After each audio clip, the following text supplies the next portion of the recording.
So I have this instant hot water heater here that has stopped working. I thought that it had something to do with my GFCI outlet because it kept triggering, and half of my kitchen here, all the outlets stopped working. So I thought it was an electrical issue. Called an electrician to set up an appointment. And then I started thinking to check out some other things rather than jump right into paying some guy to come out and fix it. So I got down under my sink here and I found the outlet that it was plugged into and unplugged it. And sure enough, the minute I unplugged it, my lights came on above the sink, and then those outlets started working. So that told me it was not my outlet that was broken, it was the actual device. So I went on Amazon, found another one, and it should be a super simple fix. It's just a matter of disconnecting the water off the top of the old one here, the tubes, and connecting it again to the new unit. I'm not going to change out the faucet. That would take a whole lot more work. I've got a disposal here. My sink starts here and goes all the way to the back, and I'd have to get back around and underneath it, and it's just not worth all that hassle for me. I did order, though, the unit and the faucet, because if you try to order just the faucet, oh my gosh, it's so expensive. Just for the faucet, it was like $200-300, and the whole unit that I purchased, I bought the model, I think it's a 150, was only like $300. Two. It was 200. I'll put the information below. I mean, the chances that you need to replace yours are pretty slim, but you never know. So Amazon had the better price, so I went there. Now, again, this is super simple. It's just plugging in the hoses. But one thing you have to know, and this is so important, and thank goodness for YouTube, because I did see this on YouTube, do not plug the unit in until you have filled your unit with water first, because by doing that, if it starts heating, there's no water in there, you could burn out your heating element. So that is a big no-no. So I'm glad I saw that. I probably would have just plugged it in thinking that I need to do that, but don't. All right, so we're going to connect the water, run the water through the unit, make sure it's coming through the faucet up here, and once it's full, then we're going to plug in so that the heating element works. All right, let's cross our fingers that this will work first time around. So again, this is going to be a really easy job for me. I already have the brackets that it's going to fit into. Hopefully they're going to line up. And then I'm just going to connect the hoses.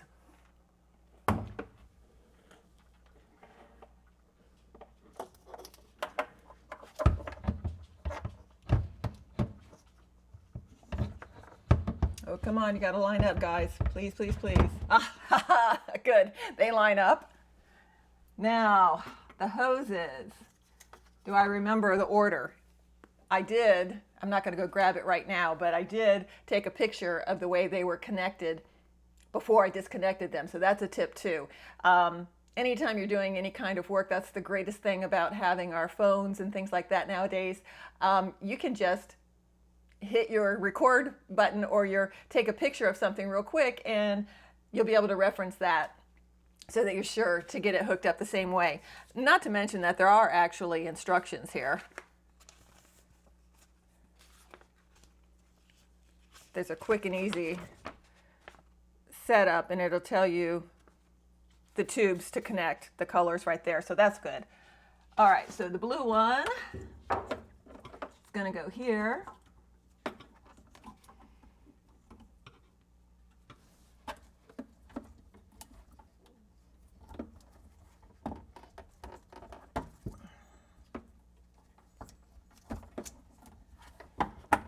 Okay, blue. White is next. Uh-oh, do I have a white one? I think that's probably going to be considered white. Yikes. Okay, I don't have a white one. I have two clears, but I think that's because that's the way my plumber hooked it up. It looks like there's a copper tube here and he connected it to that. This looks to be the clear one. What's the clear one do?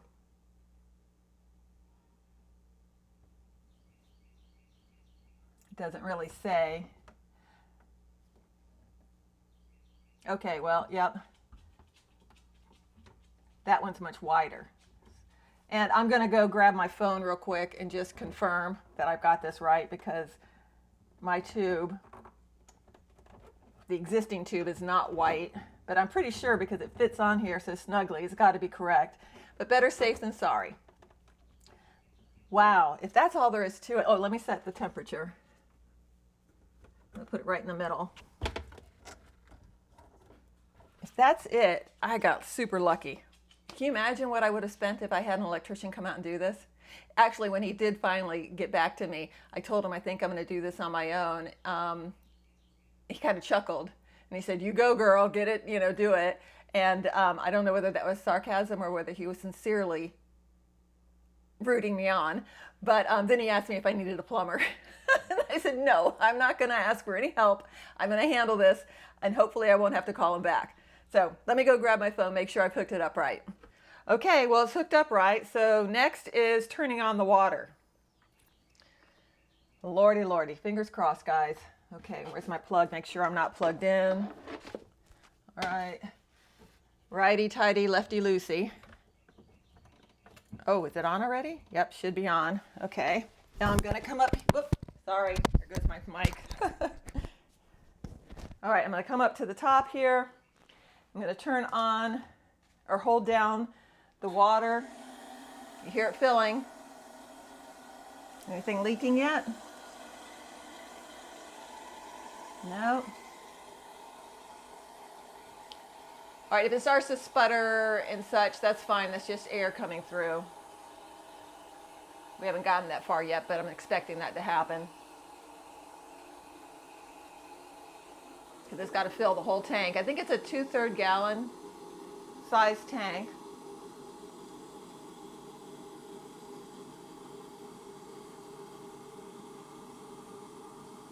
Come on. I might speed this up so you don't have to wait through it all. Still no water leaking.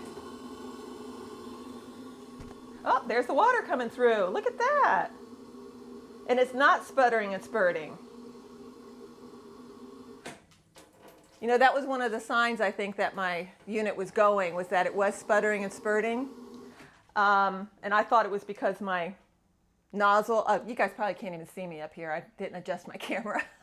I thought that the nozzle might have needed to be cleaned or that it was clogged. And it turns out, I think, that the reason it was sputtering and spurting was because of the leak here at the bottom. I think air was getting into the unit and the air was being drawn through the tubing. So if you have that sort of problem, it could just be that, and double check under your sink, because I had no clue that this thing was leaking until I removed it and I could see the water damage on the base here.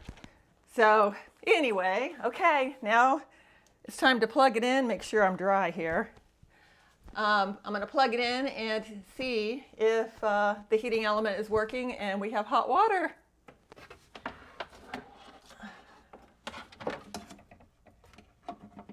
All right, it's plugged in.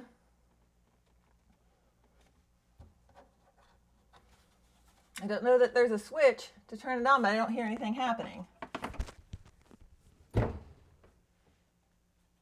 Okay, yep, the outlet's working. Come on, start heating up, baby. Maybe I'll turn it up higher. Turn on some water, maybe.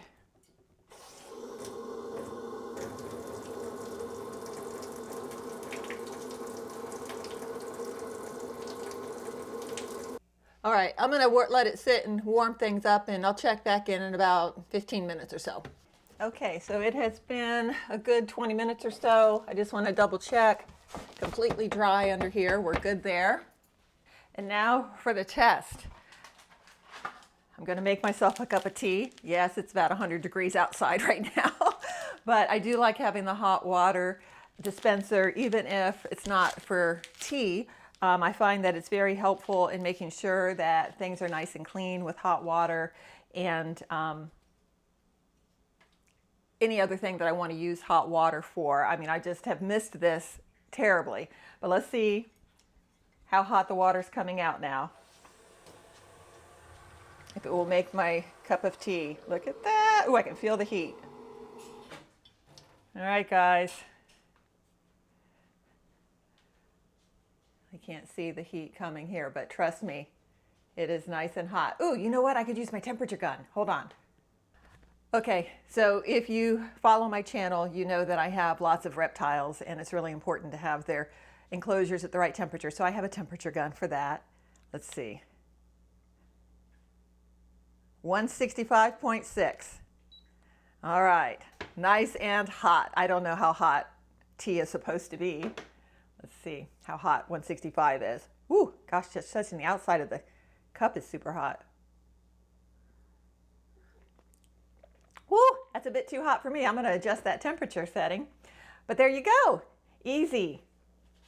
So I hope this video was helpful to you guys. If so, please give it a like and consider subscribing to the channel.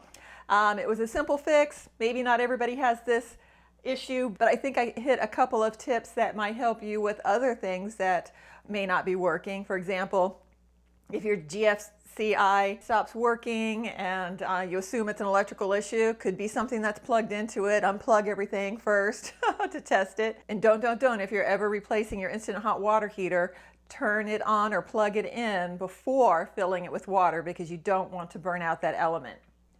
Okay guys, thanks again for watching, and we will see you in the next one.